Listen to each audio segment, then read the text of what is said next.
राहिले उपमहापौर हा वडेट्टीवारांच्याकडे. तेव्हा एकंदरीतच लोकसभेमध्ये जो काही गदारोळ पाहायला मिळतोय त्यावर प्रतिभा धानोरकर बोलत होते, यानंतर खासदार वर्षा गायकवाड बोलतात, आपण पाहूया. बाबतीमध्ये बोलतात, चायनाची होत असलेली घुसखोरीबाबत बोलतात, त्यामुळे त्यांचा माईक सातत्याने जो आहे तो बंद करण्याचं काम होतं. त्यांच्या भाषणाला सातत्याने कोणी ना कोणी उभं राहून त्या ठिकाणी डिस्टर्ब करण्याचा प्रयत्न करतो. आम्ही त्यांना सांगितलं की आम्हाला तुमच्याकडून निपक्षपाताची भूमिकेची अपेक्षा आहे.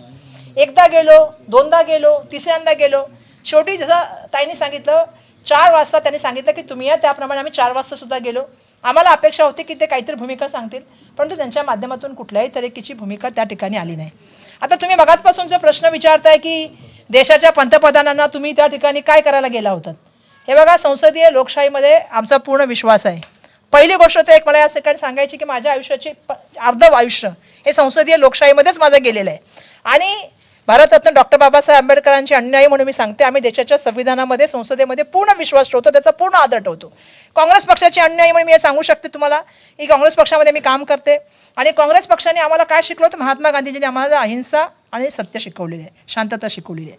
आम्ही त्या ठिकाणी गेलो होतो. कशाला गेलो होतो? आम्ही फक्त एक बॅनर घेऊन गेलो होतो. आता तुम्ही म्हणाल बांगड्या घालून का गेलात, तर आता बांगड्या काढू शकत नव्हतं. आम्हाला माहित नव्हतं की आमच्या बांगड्यांचा पण एवढा विषय पुढे होऊन जाईल. आम्ही आपला बॅनर घेऊन त्या ठिकाणी उभं होतो. आमचं म्हणणं हेच आहे की ज्या वेळेला आम्ही ते बॅनर घेऊन उभं होतो, मग घाबरण्याचा प्रश्न काय? आम्ही शांततेच्या मार्गाने आंदोलन करत होतो. असं त्या बॅनरमध्ये काय होतं की असं कोणतं पुस्तक ज्याचा तुम्ही उल्लेख केला की जे घ्यायला घाबरत होते देशाचे पंतप्रधान, आणि ते आलेच नाहीत. त्यामुळे आमचं म्हणणं असं आहे की या विषयाला खरं तर एक वेगळी दिशा देण्याचं काम चाललेलं आहे. काल ज्या तऱ्हेने चर्चा मीडियामध्ये झाल्या, काल लोकांमध्ये ज्या चर्चा झाल्या, त्याच्यामुळे आज भाजपाने, मला एक प्रश्न विचारायचा आहे की किती विष असावं. म्हणजे निशिकांत दुबेला पंतप्रधानांचा सपोर्ट होता का? त्यांच्या वक्तव्याला जे आहे ते अमित शहाचा सपोर्ट होता का? अध्यक्षांचा समर्थन होतं का त्यांच्या वक्तव्याला? ज्या तऱ्हेने तुम्ही महिलांच्या बद्दल कोणाबद्दल बोलताय? पंडित जवाहरलाल नेहरूंजी बद्दल बोलताय, इंदिराजींच्या बद्दल बोलताय. आपल्या सगळ्यांना माहिती आहे पोला दिसले म्हणून त्यांचा सगळ्यांनी देशाने जगाने नेतृत्व स्वीकारणं. तुम्ही त्यांच्याबद्दल बोलताय, सोनियाजी गांधींबद्दल अश्लील बोलताय. समर्थन आहे का पंतप्रधानांचं निशिकांत दुबेला? किती विष त्याच्या मनात आहे आणि किती खोटं बोलायचं. भाजपाने किती नॅरेटिव्ह खोटे तयार करायची, ह्याला पण काहीतरी सीमा ठेवा. आम्ही महिला खासदार गेलो आणि काय केलं? आम्ही फक्त बॅनर घेतलं. का बॅनरला तुम्ही घाबरलात? का बॅनरला तुम्ही घाबरलात का? अरे बाबा, माझ्या आयुष्याची संसदीय लोकशाहीमध्ये मी सांगितलं माझं अर्ध आयुष्य गेलं. मी बाबासाहेबांची अनुयायी आहे, मी काँग्रेस पक्षाची कार्यकर्ता आहे, तथागत गौतम बुद्धांची अनुयायी आहे. शांतता आणि अहिंसेमध्ये, सत्यामध्ये विश्वास ठेवणारी आम्ही मंडळी आहे. संसदीय लोकशाहीमध्ये काम करत असताना कसं काम केलं गेलं पाहिजे याची आम्हाला परंपरा माहिती आहेत. पण बॅनर घेऊन उभं राहिल्यानंतर का असं आम्ही केलं?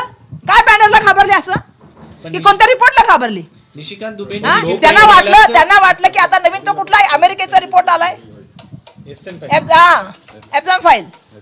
एप्स्टाईन फाईलला घाबरले का? ते पुस्तक राहुलजी देणार आहे त्याला घाबरले? राहुलजी पुस्तक देणार होते म्हणून आले नाही. आता ते तुम्ही संशोधन केलं पाहिजे पत्रकारांनी, का आले नाही? विशेष म्हणजे कारण महिला त्यांनी काही म्हटलं असलं तर तुम्ही पण सुज्ञ आहात पत्रकार. लोकसभा अध्यक्ष बोलताय, लोकसभा अध्यक्ष औपचारिकपणे बोलताय की ते काळा डाग लावलाय तुम्ही लोकांनी, त्याचा आरोप आहे. ऐका, मी मगाचपासून तुम्हाला सांगते, मी बाबासाहेबांची अनुयायी आहे. अजून एक गोष्ट पुन्हा सांगते की तुम्ही जे बोलताय ना काळा डाग लावला, आता काही लोकांनी सांगितलं की बांगड्यांनी काही करण्याचा प्रयत्न होता. मला सांगा एक गोष्ट की त्या ठिकाणी जाऊन आम्ही काय केलं? एक बॅनर घेऊन उभं होतो ना.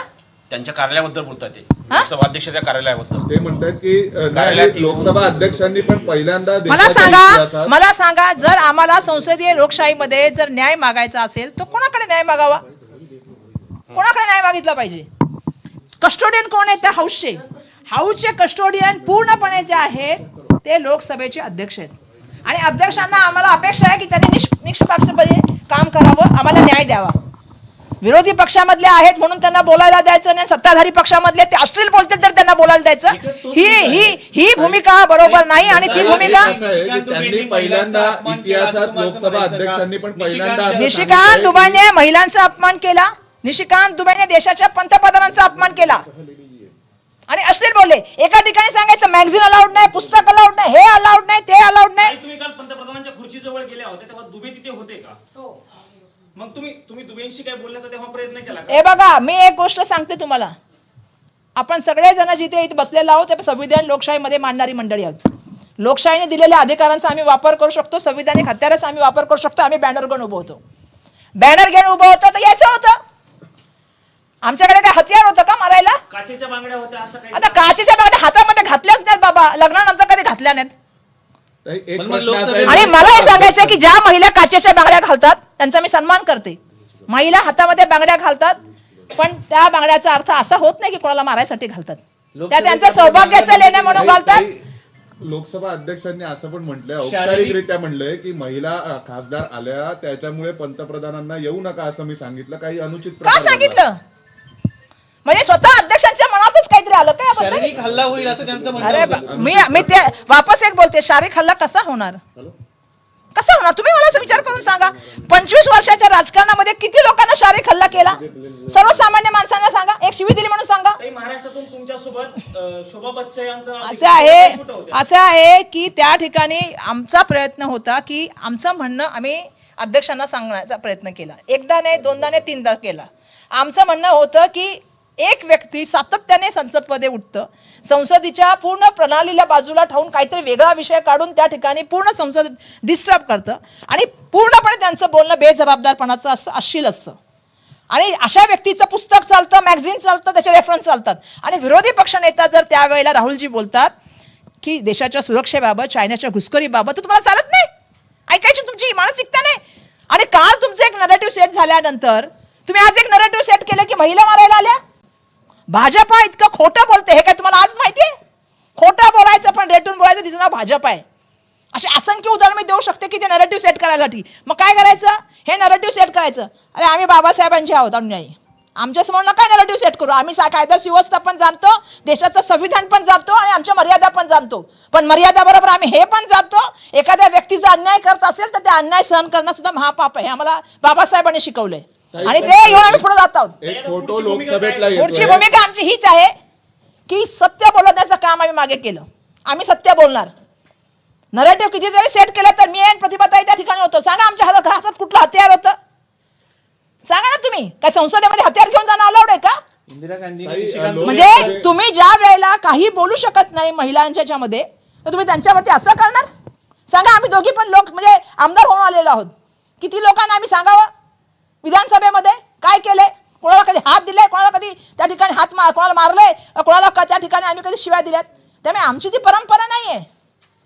खोटं बोलायचं, रेटून बोलायचं, अश्लील बोलायचं, काम त्या ठिकाणी ज्या सातत्याने नेहरूंबद्दल बोलायचं. अरे आताच बोला ना, कधी निशिकांत दुबे या देशाबद्दल बोललेले आहेत की बाबा आताची परिस्थिती $, 92 रुपयाला झालेला आहे, महागाई एवढी वाढली आहे, बेरोजगारी वाढलेली आहे, हे करायला पाहिजे, आज कसं देशाला सुरक्षित वातावरण केलं पाहिजे. कधी तर निशिकांत दुबे या विषयावर बोललेले आहेत? काही काही पंतप्रधान लोकसभेमध्ये त्यांनी बोललेलंच नाही. ते न बोलता अभिभाषणाचा प्रस्ताव जो हा गुंडाळला गेला. तो मंजूर केला गेला, गुंडाळला गुंडाळला गेला. आता ते राज्यसभेमध्ये बोलतायत. नाही मी तेच बोलते ना की का आले नाहीत ते. असं त्या कटआउट मध्ये काय होतं आमच्या बॅनर मध्ये? काही लोकसभेत एक फोटो असं आहे की कुठला रिपोर्ट जो आला अमेरिकेच्या त्या रिपोर्टला घाबरले, की राहुल गांधीजी पुस्तक देणार आहेत त्याला घाबरले, की कशाला प्रश्नाला उत्तर द्यावी लागतील?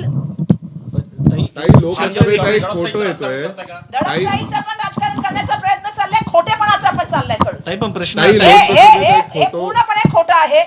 तू फोटो म्हण किंवा काय पण म्हण, आम्ही आज नाही काम करत आज सार्वजनिक जीवनामध्ये. ताई पण ते आम्हाला निशिकांत म्हणतात दुबे की तुम्ही निशिकांत दुबे अत्यंत पंतप्रधानांच्या आसन स्थानापर्यंत पोहोचले होते असा फोटो एक बाहेर प्रसिद्ध आम्ही आहे. रोज त्या वेलमध्ये जातो, तिथे समोर बसतात विरोधी पक्षाची पण कॅबिनेट समोर, बेंच पंतप्रधानांची पण बेंच समोरच आहे. आम्ही त्या वेलमध्ये रोज बसतो.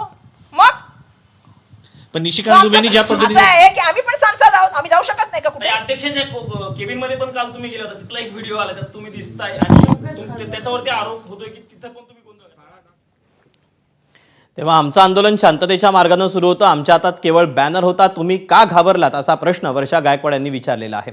दरम्यान भाजपचे माजी अध्यक्ष आणि केंद्रीय मंत्री JP नड्डा यांनी राहुल गांधी यांचा उल्लेख अबोध बालक असा केला. राज्यसभेत सत्ताधारी आणि विरोधकांची प्रचंड खडाजंगी झाली. मल्लिकार्जुन खरगे हे सरकारला धारेवर धरत असताना